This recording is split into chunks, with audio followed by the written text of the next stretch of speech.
কুষ্টিয়া যুবদলের আহ্বায়ক আব্দুল মাজেদের বক্তব্যের ভিডিও নিয়ে চলছে ব্যাপক সমালোচনা। খোদ দলের নেতাকর্মীদের মাঝে সৃষ্টি হয়েছে তীব্র ক্ষোভ। দাবি উঠেছে মাজেদকে বহিষ্কারেরও।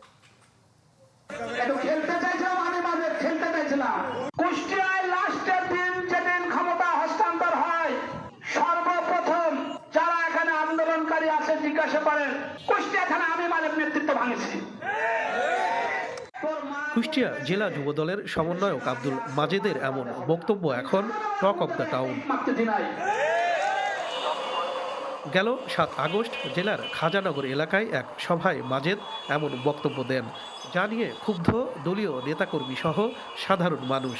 বিষয়টি খতিয়ে দেখা হবে বলে জানান যুবদলের এই নেতা। প্রায় 10,000 মানুষের বিরুদ্ধে কেস হয়েছে থানা ভাঙচুরের। এই দায়টা আসলে কে নেবে? যে কোনো রাজনীতিবিদের যে কোনো বক্তব্য দেওয়ার আগে অবশ্যই তাকে সমস্ত কিছু বিচার বিশ্লেষণ করে তাকে বক্তব্য দেওয়াটা উচিত বলে আমি মনে করি। সমন্বয়ক একটা টিম আছে। বিশ্বমানের থার্মিক্স রড, সালাম স্টিল থার্মিক্স, দেশের একমাত্র থার্মিক্স রড। 3 জন গঠিত একটি টিম, সেই টিমের প্রধান সমন্বয়ক আব্দুল মাজেদ। তে উনি যে বক্তব্য রাখছেন বা রেখেছেন, এটা অত্যন্ত দুঃখজনক মনে করি।